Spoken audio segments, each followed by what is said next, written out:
Action. So, Arun, what will we be discussing about cold emails today? So, today I'm going to be discussing an extremely important topic regarding cold email. And the topic which I would be discussing is deliverability. Now, why deliverability is important is that you may have the best of messages, the best of products and solutions, the best of lists to whom you are going to be sending out the emails. But unless and until those emails are getting delivered in the inbox of your target prospect, till that time, all the effort which you have made is of no use because nobody is going to be reading what you have sent out. So it is very, very important to understand deliverability of your cold emails and what are the ways in which you can ensure that your messages or your emails which you are sending out get delivered. Now, before we go into the exact various aspects of deliverability, let me give you a slight definition or a slight difference between delivery and deliverability, because a lot of time you get confused thinking that if the platform which you are using to send out cold emails sends that it is a 99% delivery, that means you are doing very good. 99% delivery is definitely good, but the difference between delivery and deliverability is that a lot of platforms will, when they say delivery, it means that the server of the recipient has accepted your email. Now, whether the email has landed in the primary inbox or it has gone into spam, that does not get defined by delivery. That get defined by deliverability, which means that out of the number of emails which you have sent out, how many have landed in the primary inbox. Therefore, suppose you send out 100 emails, if 95 get delivered but only 30 are deliverable, that means 95 they did get into the recipient's inbox server, but only 30 landed up in the primary inbox. So it is very, very important that we understand this distinction, and therefore we understand what deliverability. Therefore, deliverability is extremely important. Now, there are lots of pieces of this puzzle in terms of how to ensure that you get a good deliverability of your emails. So I'm going to list out, because in this in this particular video, I'm going to give you a overview and all the various pieces of the puzzle which you require to ensure that you have good deliverability. And I'm going to be making a number of other videos which would be covering separate aspects, various aspects of this email deliverability, because it is a very vast topic and it is very, very important, and therefore needs to be covered in detail. But this is the first video on this series where we would be covering an overview of deliverability. Now, the first thing which you have to understand is that never send your cold emails from your normal domain which you are using, or the normal mailbox which you are using to send your normal daily business emails back and forth to your colleagues, to your customers, to your vendors, and everybody else. Because if you do that, and for any particular reason your mailbox or your domain gets banned, then it would be a disaster for you.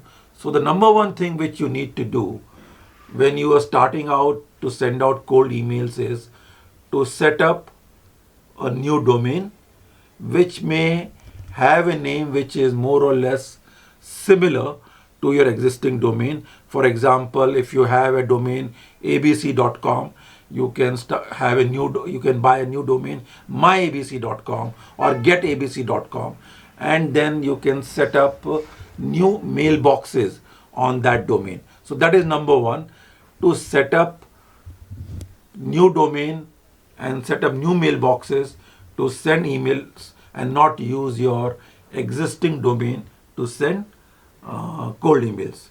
Now, the second thing which you need to understand is that mailboxes which are new are always under great scrutiny by the whole emails, ISPs, and the whole internet system, which is monitoring all these emails which are going back and forth. So therefore, once you have set up a new domain and a new mailbox, don't start sending out cold emails right away. The first thing which you need to do, therefore, after setting up new mailboxes or new domains, is to warm them up. What I mean by warming them up, that means you start sending out a few emails on a daily basis, maybe 2 or 3 to begin with, slightly increase their numbers.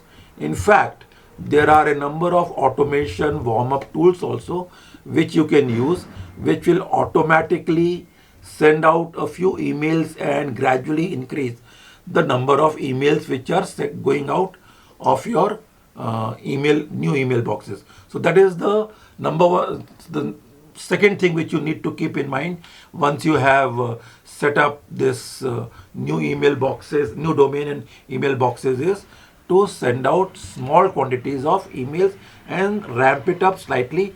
So I would suggest that almost for 1 month, the number of emails which are going out are very limited and remain less in quantity. The number 3 thing, which therefore you need to do after 1 month of warm up, is that in any case, even at the peak of your sending out of cold emails, is that the total number of emails which you are sending out from a particular email box never goes more than 40 to 50 per email box, and in a domain you never have more than 2 email boxes which you are using to send out cold emails. So to summarize, you have one new domain, use 2 new mailboxes in that domain.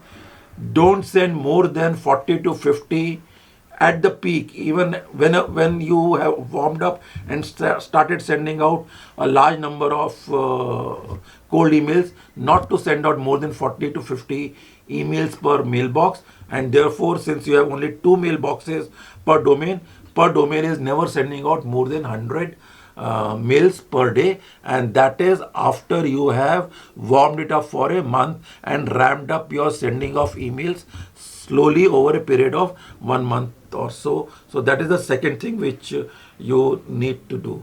Now, the next thing which you need to keep in mind is that you need to ensure that these mailboxes which you are using for sending out cold emails, they should mimic the behavior of a normal email box which you are using in your normal business functions. Now, how does a normal business email box function? You send some emails, you receive some replies, you don't send out a large number of emails at one go. They are spread out over a period of time throughout the day at various points of time. Sometimes you're sending out a few emails one after another. For a large period of time, there are no emails being sent. So something of that sort is what your email box should mimic. It should not send out a large number of emails at just one go. And the other thing, a normal email box which you are using for sending out emails, it will have different kinds of emails. I mean, the language which you would be using for sending out emails would be different. You are sending out some email to some particular customer, some you are sending out to a colleague. So similarly, though in a cold email, a large portion of your language and the message would remain the same, but in the cold email solutions which are there. There are lots of such provisions by which you can slightly change the language of your mail in terms of the words, phrases, and other factors which you use. Though the overall content and the message which you are sending out more or less remains the same. So that is also very, very important. Now, once you have done kept all these factors in mind, then the other thing which you have to keep in mind is that you need to ensure that your email boxes are authenticated. So this is a technical setup which you need to do for your email boxes. So there are three main things which you need to do technically to ensure that you do not get marked as spam, or do not get marked as somebody doing mass emailing, is that each of your domains through which you are sending out your cold emails should have three types of authentication. First one is called SPF, which stands for Sender Policy Framework. Basically, that means that once you have authenticated your mailbox with Sender Policy Framework, you are telling the complete email environment that these are the domains, or these are the ISPs from whom emails, genuine emails are coming out for are genuine. So that is what Sender Policy Framework does. Then the second authentication which you need to do is known as DKIM, which stands for Domain Keys Identification Module. Basically, what that means is that, in a simple terms, is that the email which is going out has a private key and a public key, and the receiver server tries to match both of them, and therefore is able to authenticate that the email which has come out, which it has received from a genuine sender, and it has not been, there is no phishing, or there is no somebody spoofing that particular email. So that is the second part, which is known as DKIM. And the third one which you have to ensure that it's got authenticated is known as DMARC, which stands for Domain Based Message Authentication Reconfirmation. Just let me Domain Based Message Authentication, Reconfirmation, and Confirmation. That is what it stands for, and therefore it is a combination of SPF and DKIM which tries to ensure that if any particular email which is coming or being received is genuine. So these are the three types of authentication which you need to do, and these have to be done at the back end, at the domain name system, on the place where you have registered your domains. So this is another technical thing which needs to be ensured.